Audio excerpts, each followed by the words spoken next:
જય હિન્દ વિદ્યાર્થી મિત્રો, ફરીથી આપણે એક નવા ટોપિક સાથે આજના વિડીયોની અંદર ચર્ચા કરીશું, જે ડિપ્લોમા સેનિટરી ઇન્સ્પેક્ટરની અંદર પેપર 4નો જે સંપૂર્ણ અભ્યાસક્રમ છે તેના વિશે વાત કરીશું.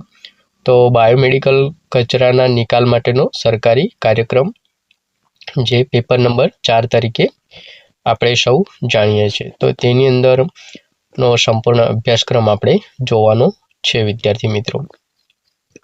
યુનિટ 1 ની અંદર વિદ્યાર્થી મિત્રો આપણે ચેપી રોગો વિશે આપણે ભણવાનું છે. રોગોનો પરિચય, સામાન્ય રોગોનો પરિચય આપણે ભણવાનો છે, તેમજ વાયુજન્ય એટલે કે જે હવા દ્વારા ફેલાતા રોગો વિશે આપણે ભણવાનું છે. ત્યારબાદ ચેપ નિયંત્રણ એટલે કે રોગોને રોકવા અને નિયંત્રણ માટેના પગલાઓ અને જંતુનાશક જે દવાઓ છે તેના વિશે આપણે ભણવાનું રહેશે વિદ્યાર્થી મિત્રો. ત્યારબાદ યુનિટ 2 ની અંદર રોગ પ્રતિકારક શક્તિ અને રસીકરણ વિશે આપણે ભણવાનું છે. તો કે રસીનો હેતુ શું છે, રોગ જે છે તો એ રોગ માટે કઈ રસી છે, રસીની ગુણવત્તા શું છે, રસીનો હેતુ શું છે, રસીના પ્રકારો અને તેમની અલગ અલગ અસરો વિશે આપણે ભણીશું. ત્યારબાદ મુખ્ય ચેપી રોગો જે છે ટીબી છે, ટાઇફોઇડ છે જેવા રોગોનું નિવારણ વિશે આપણે ભણવાનું છે. ત્યારબાદ રાષ્ટ્રીયકરણ કાર્યક્રમ એટલે કે રસીનો જે કાર્યક્રમ છે રોગ નિવારણ માટેનો, તેના વિશે આપણે ભણવાનું રહેશે વિદ્યાર્થી મિત્રો. ત્યારબાદ વિદ્યાર્થી મિત્રો આપણે યુનિટ 3 ની અંદર જીવાણુનાશક જે રસાયણો છે અલગ અલગ, તે વિશે આપણે ભણવાનું છે. કેમિકલ એજન્ટ, હેલોજન છે, પોટેશિયમ પરમેંગનેટ છે. ત્યારબાદ અન્ય જીવાણુનાશક છે જેમ કે નિરંજન પાવડર છે, ચૂનો છે, મેલેથિયન પાવડર છે, એવા અલગ અલગ વિશે આપણે ભણવાનું રહેશે વિદ્યાર્થી મિત્રો. યુનિટ 4 ની અંદર અસ્પષ્ટ રોગો એટલે કે આપણે નરી આંખે ના જોઈ શકીએ, તેના માટે સ્પેશિયલ જે રિપોર્ટ કરાવવાના હોય છે તે વિશેની વાત છે વિદ્યાર્થી મિત્રો. તો રોગોનો પરિચય, નવા કુલ કેસો વિશે એટલે કે સર્વેલન્સ કરીશું, તેમનું રિપોર્ટ કરાવવો પડશે. આપણે ફક્ત ને ફક્ત લક્ષણો આધારિત આપણે તે રોગને પારખી શકીએ છીએ વિદ્યાર્થી મિત્રો. ત્યારબાદ કેવી રીતે નિદાન કરવું અલગ અલગ રોગોનું, તે વિશે આપણે ભણવાનું છે. રોગોને અટકાયત અને તેમનું નિવારણ કેવી રીતે કરી શકાય તે વિશે આપણે ભણવાનું છે વિદ્યાર્થી મિત્રો. ત્યારબાદ યુનિટ 5 ની અંદર વ્યક્તિગત આરોગ્ય એટલે કે વ્યક્તિના સ્વાસ્થ્ય સંબંધિત આપણે ભણવાનું છે. તો કે સ્વચ્છતા કેવી રીતે રાખવાની, એની અંદર હાથ ધોવાની છે, પોતાના શરીરની કેવી રીતે સ્વચ્છ રાખીને જાળવણી કરવી તે વિશે આપણે ભણવાનું છે. ત્યારબાદ આહાર કેવો લેવો, કસરત છે, યોગ્ય ખોરાક અને નિયમિત કસરતથી પણ આપણું શરીર સ્વસ્થ રહે છે. ત્યારબાદ આપણે શારીરિક સંભાળ કેવી રીતે રાખવાની તે વિશેનું ભણવાનું છે.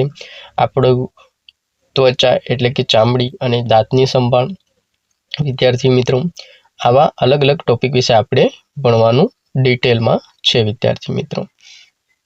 ત્યારબાદ યુનિટ 6 ની અંદર પ્રાથમિક સારવાર, જે સામાન્ય બીમારીની જે પ્રાથમિક સારવાર આપવાની છે જેને આપણે ફર્સ્ટ એડ તરીકે ઓળખતા હોઈએ છીએ તે વિશે આપણે ભણવાનું છે. ત્યારબાદ વિદ્યાર્થી મિત્રો આપણે યુનિટ 7 ની અંદર જાહેર આરોગ્ય માટેના નિયમો અને કાયદા વિશે આપણે ભણવાનું છે. જેમ કે ખાદ્ય નમૂના તપાસ માટે ખાદ્ય નમૂનાઓ ભેગા કરવા એટલે કે માનીએ કે આપણે કોઈ પણ હોટલ છે, મીઠાઈની દુકાન છે, તો ત્યાં કેવી રીતે આપણે જે તપાસ માટેના નમૂના લેવાના છે તે વિશે આપણે ભણવાનું છે. ત્યારબાદ કોઈ વ્યક્તિ ભેળસેળ કરે છે કોઈ પણ ખાદ્ય પદાર્થમાં છે, અન્ય કોઈ પણ વસ્તુની અંદર છે, તો તેના માટે શું કાનૂની કાર્યવાહી કરી શકાય છે તે માટેની અરજી જે છે તેની કલમો છે તે વિશે આપણે ભણવાનું છે.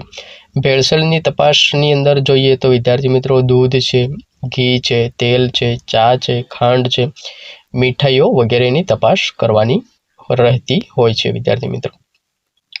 ત્યારબાદ વિદ્યાર્થી મિત્રો આપણે યુનિટ 12 ની અંદર નકામા કચરાનો જે નિકાલ કેવી રીતે કરવાનો છે તે વિશે આપણે ડિટેલમાં ભણવાનું છે, જેમાં ઉત્પાદન સ્ત્રોત એટલે કે કચરાના નિકાલ માટેની વ્યવસ્થા વિશે ભણવાનું છે.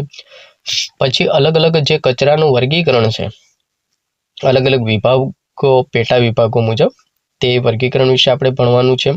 ત્યારબાદ ઘન કચરાનું સંચાલન કેવી રીતે કરવાનું તે વિશે પણ આપણે ભણવાનું છે વિદ્યાર્થી મિત્રો.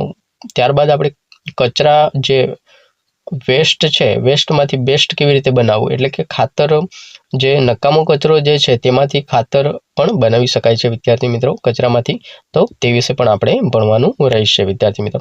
ત્યારબાદ યુનિટ 13ની અંદર પ્રવાહી કચરાનો નિકાલ, એટલે કે જે પાણી સ્વરૂપે જે ખરાબ કચરો છે તો તેને કેવી રીતે આપણે શુદ્ધિકરણ કરી ને તેનું રિસાયકલિંગ કરી, સારી એવી ટ્રીટમેન્ટથી રિસાયકલિંગ કરી અને તે ફરીથી કોઈ અન્ય ઉપયોગમાં આપણે લઈ શકાય છે, તો તેના માટે આપણે ભણવાનું છે. જેમ કે આરોગ્યપ્રદ પદ્ધતિઓ, પ્રવાહી કચરાના નિકાલ માટેની અલગ અલગ પદ્ધતિઓ વિશે ભણવાનું છે. ત્યારબાદ આપણે ગટર સિસ્ટમ વિશે ભણીશું, જે બાંધકામની જાળવણી.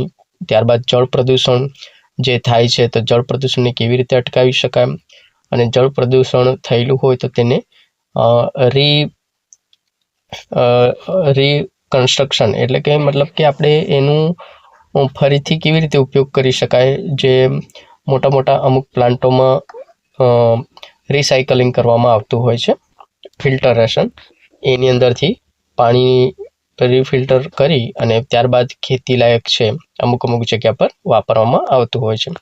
ગટર દ્વારા જળ પ્રદૂષણ અને પ્રદૂષિત પાણીને જંતુમુક્ત કરવા વિશે આપણે ભણવાનું છે.